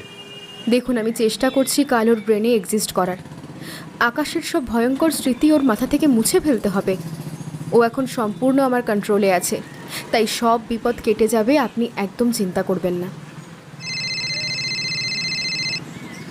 হ্যাঁ রামু, বল। দাদা, ওই খ্যাপাটা তো ফোন করেই যাচ্ছে, কি করবো বলুন তো? টাকা চাইছে। আমি এখনো ফোন ধরিনি। এমনিতে একটা সমস্যায় আছি। আচ্ছা তুই রাখ, আমি এক্ষুনি ওর বাড়ি যাচ্ছি। আপনার কোনো সমস্যা হয়েছে? হ্যাঁ, রাজনৈতিক সমস্যা। তুমি এখানে গাড়ি দাঁড় করাও, আমাকে অন্যদিকে যেতে হবে। দীনবন্ধু বাবুর কথা শুনে দময়ন্তী তার গাড়িটি দাঁড় করিয়ে দেয়। দীনবন্ধু বাবু গাড়ি থেকে নেমে যায়। তারপর দময়ন্তী একটা প্রশ্ন করে। আপনি একটা কাজ করুন, আপনি আমার গাড়িতে উঠে আসুন। না না, এর কোনো দরকার নেই। আরে বসুন না, আপনি বলুন কোথায় যাবেন, আমি নিয়ে যাব। দীনবন্ধু বাবু দময়ন্তীর গাড়িতে করে সেই স্থানে পৌঁছায়। তুমি এখানে দাঁড়াও, আমি কাজটা করে চলে আসছি। দীনবন্ধু বাবু 5 মিনিট হাঁটা পথে সেই জায়গায় পৌঁছে যায়। আপনি এসেছেন? কিরে রজত, তুই রামুকে বারবার ফোন করে বিরক্ত করছিস কেন? আমাকে ভুল বুঝবেন না বাবু। তোর টাকা লাগবে? আমি চেক বই নিয়ে এসেছি। আমি এটার জন্য বলিনি। আমার বউ গলায় দড়িয়ে দেওয়ার পরে আমি একা হয়ে গেছি, তাই বলছি। আরে এখন এমনিতেই মানসিক সমস্যায় আছি। রাজনীতি করি বলে সবাই সুবিধা নেয়। এখন আমি যাই, অনেক কাজ আছে। ভাবলাম টাকা পয়সা নিবি, এখন বলছিস সেটাও লাগবে না। তোর জন্য এত দূর থেকে আসলাম। কিন্তু বাবু। একদম চুপ, আর একটাও কথা নয়। এমনিতেই পারিবারিক সমস্যায় আছি আমি। কথাটা বলে উনি সেখান থেকে চলে যায়। চলো, কথা হয়ে গেছে, গাড়ি স্টার্ট করো।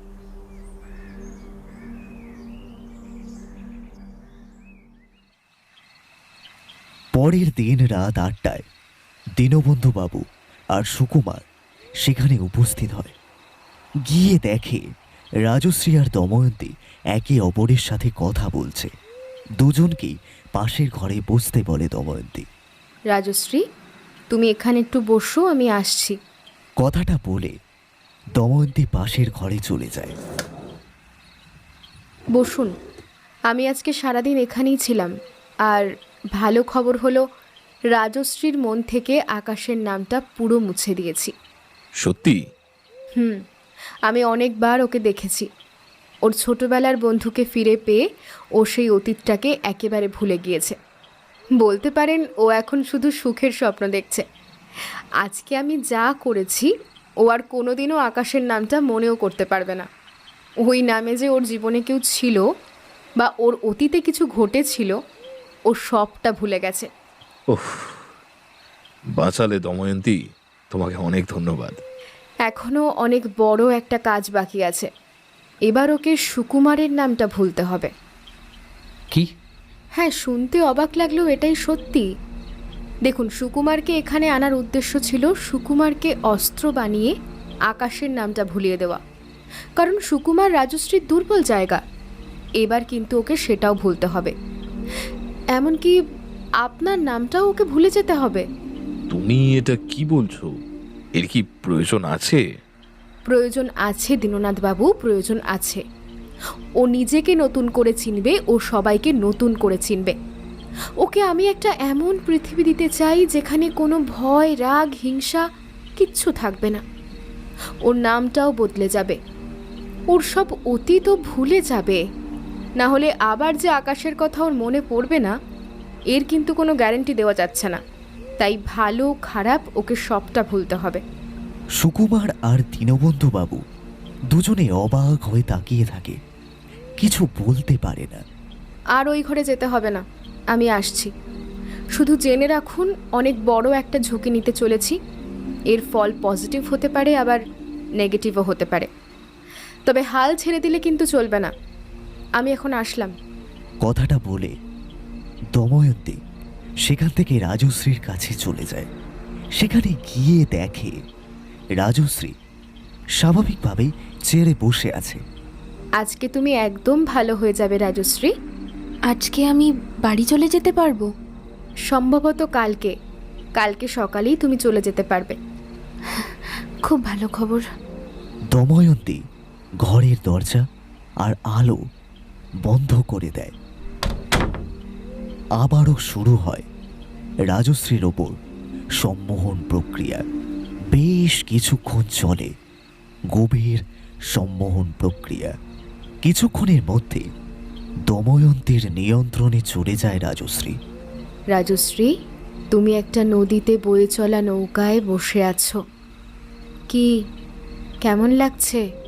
ভালো, খুব ভালো লাগছে, এত সুন্দর। তুমি একা নয় রাজশ্রী, তোমার সাথে তোমার কাছের মানুষ আছে, যাকে তুমি অনেক অবহেলায় হারিয়ে ফেলেছিলে, তাকে তুমি আবার ফিরে পেয়েছ। তোমার কাছের মানুষ আবার ফিরে এসেছে রাজশ্রী, তাকে তুমি আর হারাতে দিও না। তুমি যাকে এত ভালোবাসো সেই তো তোমার নৌকা বয়ে নিয়ে যাচ্ছে। চারিদিকে অনেক স্রোত, কিন্তু তোমার কোনো ভয় নেই, কারণ তোমার ভরসার মানুষ তোমার সাথেই আছে রাজশ্রী। সেখানে আর কেউ নেই, শুধু তুমি আর সে ছাড়া কেউ নেই। তুমি তার হাতে হাত রেখেছ রাজশ্রী। ঠিক এইভাবে চলতে থাকে সম্মোহন প্রক্রিয়া। তার ভালোবাসার মানুষের সাথে এইভাবে খরস্রোতা নদীর বুক চিরে এগিয়ে চলে তাদের সুখের বেলা। কিন্তু হঠাৎ করে যেন সবকিছু বদলে যেতে থাকে। আকাশকে কিভাবে বিশ্বাস করেছো রাজশ্রী? ও তোমার বিশ্বাসের সুযোগ নিয়ে তোমার সাথে বেইমানি করছে না তো? বেইমানি? রাজশ্রী, সাবধান হও। তুমি কি মুক্তি চাও? মুক্তি কেন? আমি তো আমার আকাশের সাথেই আছি। নিজেকে ছাড়া আর কাউকে বিশ্বাস করতে নেই রাজশ্রী। বিশ্বাস করতে নেই? তোমার জীবনে এবার একটু শান্তির প্রয়োজন। একমাত্র আমি তোমাকে সেখানে নিয়ে যেতে পারি। রাজশ্রী, কেউ ভালো নয়, কেউ তোমার সাথে নেই, সবাই তোমার ক্ষতি চায়। কেউ ভালো নয়? হ্যাঁ, সত্যিই তো, কেউ ভালো নয়। আমি সেখানে যেতে চাই, আমাকে নিয়ে চলো প্লিজ। আমি একটু শান্তি চাই, শান্তি। তাহলে সবার আগে তাকে ঘৃণা করো রাজশ্রী, ঘৃণা করো। দেখো, না হলে কিন্তু আমি তোমাকে বাঁচাতে পারবো না। তোমাকে ঘৃণা করতেই হবে। ও একটা রাক্ষস রাজশ্রী। তোমার মনে ওর জন্য শুধু ঘৃণাই থাকবে। শেষবারের জন্য তুমি সেই স্মৃতি মনে করো রাজশ্রী।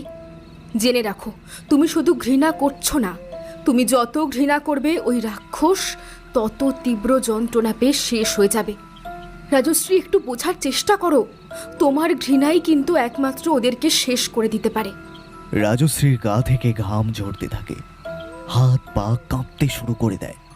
তার চোখে মুখে সেই রাগ ধরা পড়ে। তোমার ঘৃণা কাজ দিয়েছে রাজশ্রী, আর কেউ বেঁচে নেই। তুমি ওদেরকে শেষ করে দিয়েছো। শেষ করে দিয়েছি? হ্যাঁ, সত্যি? হ্যাঁ রাজশ্রী, তুমি সবাইকে শেষ করে দিয়েছো। ওরা কেউ ভালো নয়, ওরা এক একটা জানোয়ার। এবার তোমার মুক্তি হবে রাজশ্রী, নতুন করে সব কিছু শুরু হবে।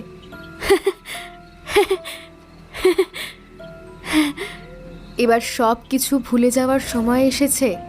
তোমাকে সব কিছু ভুলে যেতে হবে। আমি তোমাকে সাহায্য করব। ভুলে যেতে হবে কেন? দেখো রাজশ্রী, ওদেরকে মনে রাখা মানে ওদেরকে আবার বাঁচিয়ে তোলা, আর বাঁচিয়ে তোলা মানে তোমার মনে একটা নরক যন্ত্রণা। আচ্ছা, তুমি কি ওই জানোয়ারগুলোকে ক্ষমা করে দিতে চাও? দেখো, ক্ষমা করে দিলে কিন্তু তুমি নিজেই আস্তে আস্তে ধ্বংস হয়ে যাবে। না, কিছুতেই ক্ষমা করব না। এখন সে মৃত, তাই না? হ্যাঁ, অবশ্যই। তাই আজ তুমি মুক্ত। তোমার নতুন জীবন শুরু হতে চলেছে। সে তোমার বিশ্বাসের সুযোগ নিয়ে তোমাকে শেষ করে দিতে চেয়েছিল, তাই তুমি তোমার ঘৃণার দৃষ্টি দিয়ে তাকে শেষ করে দিয়েছ। এখন তার আর কোনো অস্তিত্ব নেই রাজশ্রী। তার ব্যক্তিত্ব তুমি ভুলে যাচ্ছ, তুমি সব কিছু ভুলে যাচ্ছ, তোমার পরিবারকে ভুলে যাচ্ছ। কেউ নেই তোমার রাজশ্রী, কেউ নেই। এখন কিন্তু তোমার কেউ নেই। তুমি একা, তুমি সবটা ভুলে গেছো। শান্ত করো এবার নিজেকে, একটু শান্ত হও, সব কিছু আবার নতুন করে শুরু করো। আমি আবার বলছি রাজশ্রী, তোমার কিন্তু কেউ নেই, কেউ কোনোদিনও ছিল না। তুমি এই পৃথিবীতে সবাইকে নতুন করে চিনবে, যেখানে থাকবে না কোনো হিংসা, শুধু তুমি থাকবে। তোমার সাথে কত নতুন নতুন মানুষের পরিচয় হবে, নতুন করে নিজেকে খুঁজে পেতে শুরু করবে। আমাকে তুমি চিনতে পারছো নাকি চিনতে পারছো না? কে তুমি? তুমি একটা ফুলের বাগানে দাঁড়িয়ে আছো, আর কেউ তোমার সাথে নেই, কারণ তুমি এই পৃথিবীতে এখন আর কাউকে চেনো না। দেখো দেখো, কত লাল নীল প্রজাপতি তোমাকে স্বাগত জানাচ্ছে। তুমি তাদের ধন্যবাদ জানিয়ে আরও এগিয়ে যাও, আরও দূরে গিয়ে দেখবে তোমার জন্য আরও অনেক প্রজাপতি অপেক্ষা করে আছে। পেয়েছো? পেয়েছো দেখতে? হ্যাঁ। সেখানে একটা সুগন্ধি ফুলের গন্ধে তোমার নেশা ধরেছে। পারছো তার সুগন্ধ অনুভব করতে? ওরা তোমার একটা নতুন নাম দিয়েছে, যা আগের চেয়ে আরও সুন্দর। আজ থেকে তুমি রাজনন্দিনী। তুমি কে? রাজনন্দিনী? আমি রাজনন্দিনী? ওরা আমাকে নাম দিয়েছে? নামটা তোমার পছন্দ হয়েছে? হ্যাঁ, খুব পছন্দ হয়েছে আমার। বেশ, তোমার নতুন জীবনে আর কোনো ভয় নেই। তুমি এখন স্বাধীন। তোমার এখনও কি কারোর সাথে পরিচয় হয়েছে রাজনন্দিনী? না।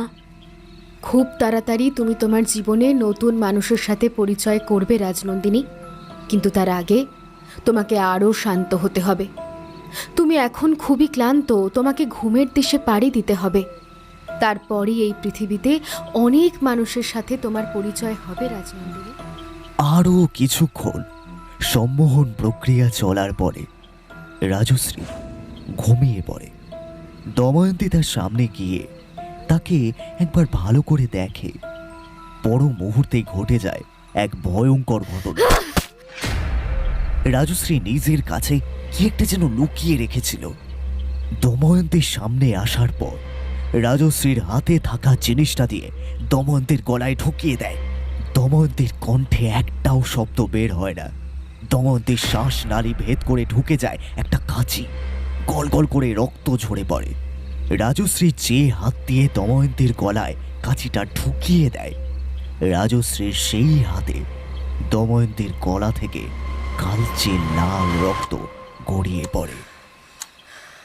রাজশ্রীর মুখে একটা পৈশাচিক হাসি খেলা করে।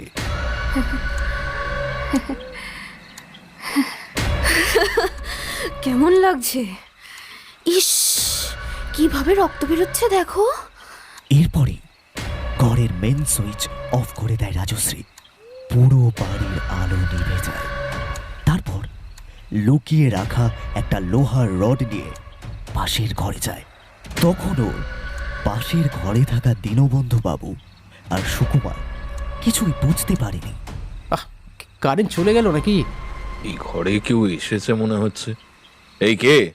অন্ধকারে ভালো করে দেখতে পায় না। কিছু বুঝে ওঠার আগে রাজশ্রী রড দিয়ে প্রথমে সুকুমারের মাথায় আঘাত করে।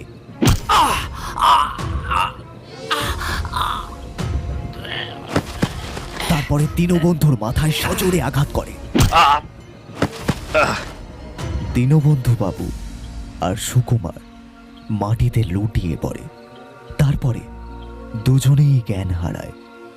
দীনবন্ধু বাবুর জ্ঞান আসার পরে দেখতে পায় তাকে একটা দড়ি দিয়ে চেয়ারের সাথে আষ্টে পৃষ্ঠে বাঁধা আছে, আর পাশের চেয়ারে সুকুমার। তখনও সুকুমারের জ্ঞান ফেরেনি। অন্ধকার ঘর, একটা টর্চ লাইট জ্বলছে, আর সেই আলোয় যেটা দেখা যায় সেটি দেখে দীনবন্ধু বাবুর মাথা ঘুরে যায়। দীনবন্ধু বাবুর সামনে মেঝেতে রক্ত মাখা শরীরে রাজশ্রী বসে আছে। আমাকে রক্তমাখা অবস্থায় কেমন দেখতে লাগছে বাবা? তুই আমাকে এইভাবে বেঁধে রেখেছিস কেন? কি চাস তুই? কি চাস বল?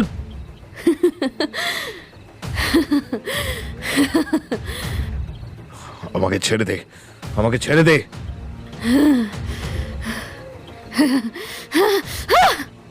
রাজশ্রী পিশাচের মতো হাসতে শুরু করে।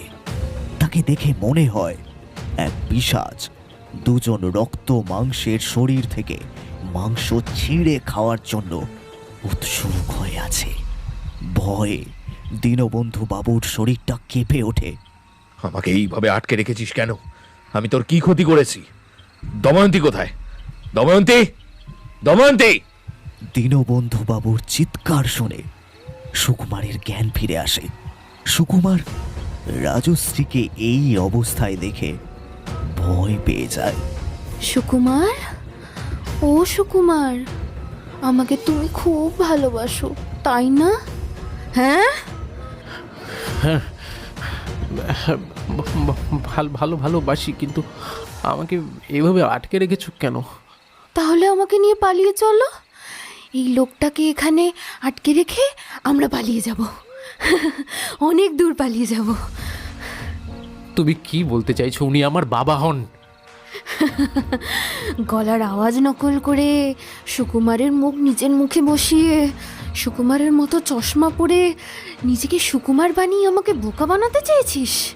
তুই ভয় পেয়েছিস, তাই তোর স্বাভাবিক কণ্ঠস্বর বেরিয়ে এসছে। তোর এত প্রতিভা তো জানা ছিল না আকাশ। হ্যাঁ, কে কে কে কে আকাশ? আমি সুকুমার। আমার মুখের দিকে তাকাও, দেখো, ভালো করে দেখো, আমি সুকুমার। আমি আকাশ নই, আমি সুকুমার। তুই সুকুমার? তুই সুকুমার? আমার ভালোবাসার সুযোগ নিয়ে আমাকে দার্জিলিং নিয়ে গিয়ে কি করেছিলি? তোর কি মনে আছে? আমার সব স্বপ্ন ধ্বংস করে দিয়েছিলি। আমি ভালোবেসেছিলাম তোকে, বিশ্বাস করেছিলাম। এখনো সেই দিনটা মনে পড়লে গায়ে কাঁটা দিয়ে ওঠে আমার। এই, কোথায় যাচ্ছ? তুমি একটু বসো, আমি ওপর থেকে ঘুরে আসছি। না, তুমি এই বাংলোতে আমাকে একা রেখে কোথায় যাবে? আমার খুব ভয় করবে আকাশ। তুমি আমাকে বিশ্বাস করো তো? এখানে কেউ আসবে না। হ্যাঁ, বিশ্বাস করি। ব্যাস, তাহলে চুপটি করে বসো। হ্যালো। হ্যাঁ বলো। বলছি, তোমরা ছাদ থেকে ঘরে নেমে এসো, আমি বাইরে থেকে ঘরটা লক করে দিচ্ছি। আমরা যাচ্ছি, কোনো সমস্যা হবে না তো? আরে, এটা আমাদের বাংলো, কোনো প্রবলেম হবে না। আর একটা কথা বলছি, বাকি পেমেন্টটা কবে দেবে? হ্যাঁ, কালকে পেয়ে যাবে দাদা। এই, কে তোমরা? আমি কিন্তু লোক জড়ো করব। তুই চিৎকার করলেও কেউ আসবে না। দাঁড়াও, আমি আকাশকে ফোন করছি। আকাশ, তুমি কোথায়? এরা কারা যেন ঘরে ঢুকে এসছে। আমার মাথা কাজ করছে না। তুমি তাড়াতাড়ি এসো, তাড়াতাড়ি এসো, আমাকে বাঁচাও। I am so sorry Rajashree darling, ওরা অনেক টাকা দিয়েছে। বেশি না, কয়েক ঘন্টার জন্য তুমি ওদেরকে একটু সঙ্গ দাও প্লিজ। আমি কথা দিচ্ছি, প্রমিস, ওদের টাকা উসুল হয়ে গেলে আমি চলে আসবো। ওকে, বাই। আকাশবাবু তোকে আমাদের কাছে বিক্রি করেছে। তুই আর কাকে ফোন করবি? হ্যাঁ, ওরা আমাকে খুব অত্যাচার করেছিল। আমি ওদের বাধা দিতে পারিনি, বাধা দেওয়ার ক্ষমতা ছিল না। কেন জানো? কারণ আমি যাকে এত বিশ্বাস করেছিলাম সে আমাকে ঠকিয়েছে। দাঁত নখ দিয়ে আমাকে রক্তাক্ত করে দিয়েছিল ওরা। কিন্তু আমার একটুও লাগেনি, কারণ তার কিছুক্ষণ আগেই আমি নরক আঘাত সহ্য করেছি। তার কয়েকদিনের মধ্যেই আমার মা অপমানে আত্মহত্যা করেছিল। কিন্তু বিশ্বাস কর, আমি সুকুমার। আকাশের তো ফাঁসি হয়ে গেছে, ও কি বেঁচে আছে? বাবার ছেলে মিলে প্ল্যানটা তো ভালোই করেছিলি। আমাকে সবকিছু ভুলিয়ে দেবে ভেবেছিলি। তোর বাবা দীনবন্ধু খেলাটা ভালোই খেলেছিল। মাঝখান থেকে আমার ছোটবেলার বন্ধু সুকুমারের জীবনটা শেষ হয়ে গেল।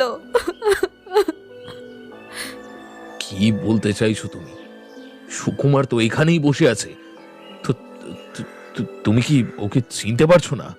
শালা জানোয়ার, আমি তোকে বিশ্বাস করেছিলাম, সারা দেশের মানুষ ওকে বিশ্বাস করেছিল। তুই তো নিজের ছেলেরই অপরাধের জন্য ফাঁসি চেয়েছিলিস, তাই না? তুই তখন নিজের মুখে বলেছিলি আমি এই ধর্ষকের ফাঁসি চাই। দেশের মানুষ তোর কত প্রশংসা করেছিল। সেই সময় আমি বুঝতে পারিনি যে তোর মনের মধ্যে বিষ ছিল রে, বিষ। তারপর আকাশের ফাঁসি হলো, সবাই ভাবলো আমি জাস্টিস পেলাম, কিন্তু জেলের মধ্যে যে এত বড় রাজনৈতিক খেলা চলছিল আমি বুঝতে পারিনি। আমার বন্ধু, আমার ছেলেবেলার বন্ধু, যে আমাকে ভালোবাসতো, আমি কোনোদিনও তার ভালোবাসা বুঝিনি। আমার ছেলেবেলার বন্ধু সুকুমারকে ভয় দেখিয়ে প্লাস্টিক সার্জারি করে আকাশের মতো তৈরি করে তার জায়গায় সুকুমারকে ফাঁসি দেওয়া হলো, আর আকাশকে নিরাপদে সরিয়ে দেওয়া হলো ওখান থেকে।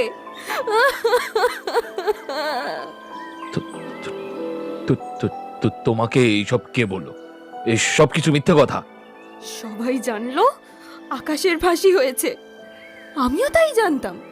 সুকুমার আমার সাথে শেষবারের মতো দেখা করে বলেছিল, রাজশ্রী আমাদের হয়তো আর কোনোদিনও দেখা হবে না। সুকুমার বলেছিল ও নাকি বিদেশ চলে যাচ্ছে। তখনও বুঝিনি এটা তোর চক্রান্ত। জানি না ওই সরল ছেলেটাকে কি ভয় দেখিয়ে ওকে এত বড় জাতাকলে ভাসিয়েছিলিস। সুকুমারের শারীরিক গঠন আর আকাশের শারীরিক গঠন এক, তাই সুকুমারের মতো একটা নিরীহ ছেলেকে নিজেদের শিকার বানালি। তার উপর সুকুমার অনাথ, ওর হয়ে প্রতিবাদ করার মতো কেউ ছিল না। অন্যদিকে আকাশকে জেল থেকে বের করে প্লাস্টিক সার্জারি করে সুকুমারের রূপ দিলি, তারপর সুকুমারের আইডেন্টিটি নিয়ে আকাশকে বিদেশে পাঠিয়ে দিলি। আমি জানতাম, আমি ভালো করেই জানতাম আমার পাতা ফাঁদে আকাশ পা দেবে। যখন তোর বৌমা সুকুমারকে ফিরিয়ে আনার কথা বলেছিল, তখনই আমি জানতাম, আমি বুঝতে পেরেছিলাম যে সুকুমারের আইডেন্টিটি নিয়ে থাকা আকাশ ফিরে আসবে। আর সেটাই হলো। আমার কাজটা আরও সহজ হয়ে গেল। আমি এত কিছু জানতেই পারতাম না যদি না সেই ঈশ্বর তুল্য মানুষটা আমাকে সব কিছু সত্যিটা জানাতো। কে জানিয়েছে তোমাকে? কি হলো, দাও এবার উত্তর দাও। এত উত্তেজিত হলে কি করে হবে? অপেক্ষা করো, সে আসছে। কে আসছে? আমার আগে থেকেই সন্দেহ ছিল যে তোমাকে কেউ সবকিছু ফাঁস করে দিয়েছে। এর জন্যই রুমি আমাকে ব্ল্যাকমেল করতে শুরু করেছিল। তাই জন্যই আমি তোমাকে এখানে নিয়ে এসেছিলাম, কিন্তু আমি এটা জানতাম না যে তুমি সুকুমারের ব্যাপারটা জেনে গেছো। এটা তো আমাদের ঘরের মধ্যে সীমাবদ্ধ ছিল। কে জানালো তোমাকে? হ্যাঁ রাজশ্রী, কে জানালো তোমাকে? তোমাকে ওই দময়ন্তী সবকিছু জানিয়েছে, তাই না? এত কিছু করেও আমাকে দমিয়ে রাখতে পারলি না রে। দ্বিতীয়বার হায়ার কোর্টে কেস করার কথা বলেছিলাম, আমার বাবাকে ভয় দেখালি যে এবারে কেস করলে রাজশ্রী খুন হবে। আমার বাবা ভয়ও পেয়ে গেল। মা মরে যাওয়ার পরে আমি মানসিকভাবে ভেঙে পড়েছিলাম ঠিকই, কিন্তু আইনের লড়াই করার মতো ক্ষমতা আমার মধ্যে ছিল। তখন দেখলি কোনোভাবেই আমাকে আটকানো যাচ্ছে না। আমার বাবার সাথে বোঝাপড়া করে, আমার বাবাকে ভয় দেখিয়ে আমাকে অজ্ঞান করে এখানে নিয়ে এলি। তোর বউ দময়ন্তী, ও আমাকে হিপনোটাইজ করে আমার অতীতের সব স্মৃতি ভুলিয়ে দেওয়ার চেষ্টা করেছিল। আমি কে, কি আমার পরিচয়, হ্যাঁ রে আকাশ, সব কিছু ভুলিয়ে দেওয়ার চেষ্টা করে গেছে তোর স্ত্রী দময়ন্তী। আমাকে নতুন জীবন উপহার দেওয়া হলো। যেমন একটা শিশু জন্মালে বলা হয় এটা তোমার বাবা, এটা তোমার মা, সেইভাবে আমার মাথার ওপর অত্যাচার করে আমাকে শেষ করে দেওয়ার পরিকল্পনা করলি, যাতে কোর্টে কেস না করতে পারি। হিপনোটাইজ করে তোর বাপ দীনবন্ধুকে আমার বাবা বানানো হলো, যাতে আমি নিজের পিতৃ পরিচয়ও হারিয়ে ফেলি, যাতে আমার শত্রুকে কাছের মানুষ ভাবতে শুরু করি, যাতে দীনবন্ধুর ওপর থেকে ক্ষোভ চলে যায় এবং আকাশের সব স্মৃতি ভুলিয়ে দেওয়ার চক্রান্ত করা হলো। যাতে আমি আর কোনো প্রতিবাদ না করতে পারি। এর থেকে তো ভালো আমাকে মেরেই ফেলতিস তোরা। তোদের তো অনেক ক্ষমতা, কেন মারলি না আমাকে? কেন? তোকে মেরে ফেলার কথা আমি ভেবেছিলাম, কিন্তু এতে সমস্যা আরও বেড়ে যেত। কারণ সবাই জেনেছিল যে কিছুদিন আগেই আমার ফাঁসি হয়েছে। সেই মুহূর্তে তোকে খুন করলে বিপদ আরও বেড়ে যেত। কিন্তু ফাঁসি হলো একটা নিরীহ ছেলের। আমার সরল সাদাসিধে বন্ধুটাকে ভয় দেখিয়ে প্লাস্টিক সার্জারি করে তোর মতো বানিয়ে ফাঁসি দেওয়া হলো। কি দোষ ছিল তার? কি দোষ ছিল বল? সুকুমার তোমাকে ভালোবেসেছিল, সেটাই ছিল আমার সবথেকে বড় অস্ত্র। আমাদের ক্ষমতার পরিধি কিছুটা আঁচ করতে পেরেছিল সুকুমার, তাই আমরা সুকুমারকে ভয় দেখিয়েছিলাম। ও আমাদের এই কাজে সহযোগিতা না করলে তোমাকে, মানে ওর প্রিয় রাজশ্রীকে শেষ করে দেওয়া হবে। আই এম সরি সুকুমার, তোর ভালোবাসাই হতভাগী কোনো দিন বোঝেনি। তোমাকে আমরা খুন করতে পারতাম, কিন্তু সেটা করলে আরো ভয়ঙ্কর সমস্যা তৈরি হতো। কারণ সবাই জানতো কিছুদিন আগেই আকাশের ফাঁসি হয়েছে। তখন তুমি মিডিয়ার কাছে হট টপিক। সেই সময় তোমাকে খুন করলে সব কিছু উলটপালট হয়ে যেত। আর আমিও এত দিন ধরে হিপনোটাইজ হওয়ার অভিনয় করে গেলাম। ওরে দীনবন্ধু, তোর আদরের সাইকোলজিস্ট বৌমা দময়ন্তী একটা ভুল করে ফেলেছিল। ও ভেবেছিল যে আমি সম্পূর্ণভাবে ওর নিয়ন্ত্রণে চলে গেছি। অভিজ্ঞতার অভাব।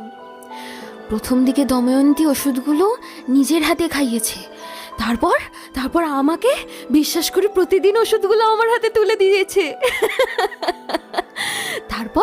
তারপর বাকিটা ইতিহাস।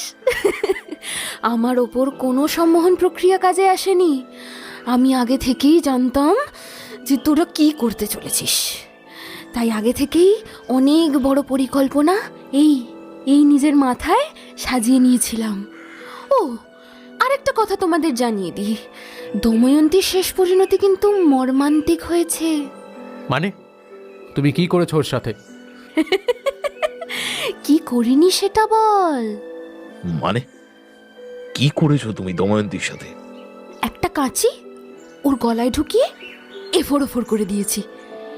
একটু ছটফট, সামান্য একটু ছটফট। তারপর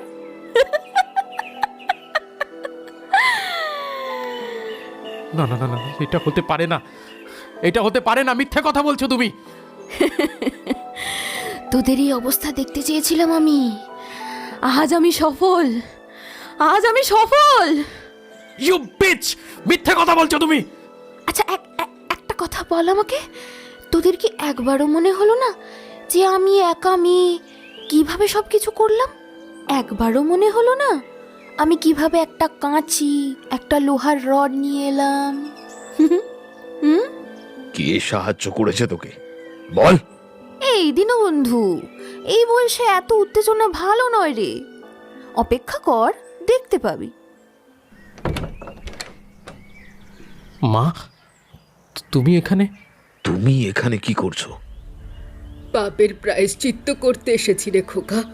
আমি তো দুটো পাপ করেছি, দুটো পাপ আমি করেছি।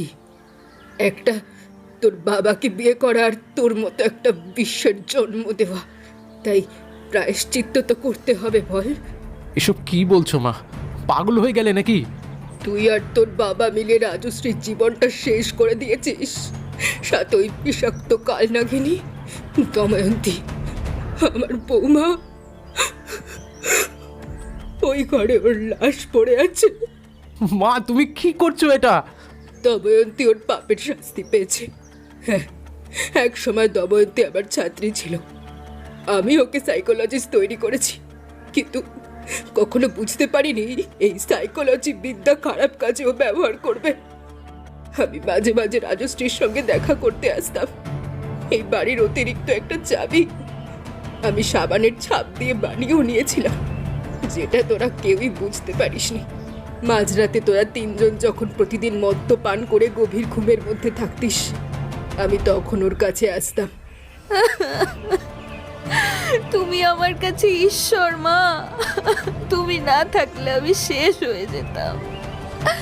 তুমি আমাকে বলে দিয়েছিলে দময়ন্তীর সম্মোহন প্রক্রিয়া কিভাবে প্রতিরোধ করতে হবে, কিভাবে ওর সাথে অভিনয় করতে হবে। তার থেকেও বড় কথা, তুমি যদি না থাকতে আমি কোনো দিন জানতে পারতাম না যে সেদিন আকাশের ফাঁসি হয়নি, ফাঁসি দেওয়া হয়েছিল সুকুমারকে। তোমার এই ঋণ আমি কোনো দিন শোধ করতে পারবো না মা। আরে তুই আমার মেয়ে, আর কেউ নেই। মা বলে যখন ডেকেছিস, এই নে কেরোসিন তেলটা ওদের গায়ে ঢেলে দে মা। ওরা যেভাবে তোকে কষ্ট দিয়েছে ঠিক সেইভাবে ওদেরকে কষ্ট দিবি। রাজশ্রী কেরোসিন তেলের বোতলটা হাতে নিয়ে ছেলে আর বাবার গায়ে ঢেলে দেয়। আরে তোমরা কি পাগল হয়ে গেলে নাকি? কি করছো কি এটা? আমাদের ছেড়ে দাও, আমরা তো সবকিছু স্বীকার করলাম। কিছু টাকার লোভে একজন বিবাহিত পুরুষ একটা অসহায় মেয়ের সাথে ভালোবাসার অভিনয় করে তার বিশ্বাসের সুযোগ নিয়ে তাকে কয়েকজন নরপিশাচের হাতে তুলে দিয়েছিল। আর সেই ছেলেকে বাঁচানোর জন্য তার বাবা প্রশাসনিক প্রধানদের টাকা খাইয়ে আকাশকে জেল থেকে বের করে একটা নিরীহ ছেলেকে প্লাস্টিক সার্জারি করে ফাঁসি দিয়ে সাধারণ মানুষের আইবাস করে নিজেকে একজন মহৎ রাজনৈতিক নেতা প্রমাণ করেছে। ঘৃণা, তোদের জন্য আমার ঘৃণা হয়, ঘৃণা। কথাটা বলে মহিলা একটা দেশলাই কাঠি চালিয়ে ছেলে ও স্বামীর গায়ে নিজেই আগুন ধরিয়ে দেয়। মুহূর্তের মধ্যেই আগুন দাউ দাউ করে চলে ওঠে। আমি পেরেছি, আমি পেরেছি। তোর ওপর যে অন্যায় হয়েছে তার শাস্তি আমি নিজের হাতে দিতে পেরেছি রে মা। আমি আমার স্বামী আর ছেলেকে পুড়িয়ে মেরেছি। আমি যে ছেলেকে জন্ম দিয়েছি, বুকের দুধ খাইয়েছি, সে ছেলে হামাগুড়ি দিয়ে বলতো, মা আমাকে হাঁটা শিখিয়ে দাও। আমি আমার সেই ছেলেকে পুড়িয়ে মেরেছি, পুড়িয়ে মেরেছি।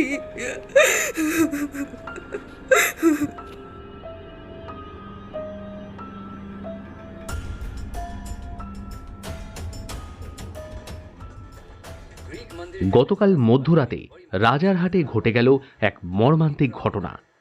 আমরা দুঃখের সাথে জানাচ্ছি যে রাজ্যের মন্ত্রী দীনবন্ধু বন্দ্যোপাধ্যায় সহ তার পরিবারের বেশ কয়েকজন আগুনে পুড়ে মারা গেছেন।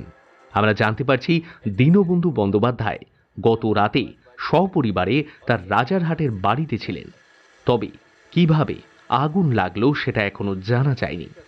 বাড়িতে ঠিক কতজন ছিলেন সেটাও আমরা এখনো জানতে পারিনি। পুলিশকে প্রশ্ন করা হলে এই ব্যাপারে পুলিশ কিছুই বলতে রাজি হয় না।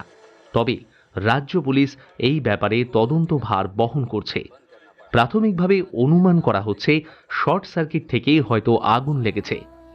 ক্যামেরাম্যান প্রলয়ের সাথে আমি সুমন, আপনারা দেখছেন জাগরণ বাংলা। আগুনে ঝলসে যাওয়া বাড়িটার সামনে তখন অনেক মানুষের ভিড়। দমকল কর্মী আসে, পুলিশও আসে, কিন্তু কাউকেই বাঁচানো যায়নি। শুধুমাত্র দীনবন্ধু বাবু, তার পুত্র আকাশ আর তার পুত্রবধূ দময়ন্তীর ঝলসে যাওয়া মৃতদেহই উদ্ধার হয়নি। উদ্ধার করা হয়েছিল আরও দুটো ঝলসে যাওয়া মৃতদেহ। হয়তো তাদের বাঁচার ইচ্ছেটাই শেষ হয়ে গিয়েছিল।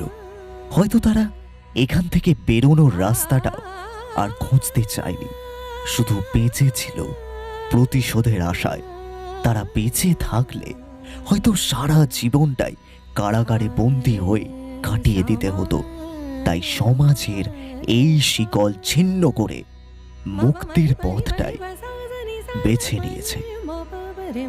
There is a beast hidden inside you to wake him up and destroy the poison of the society.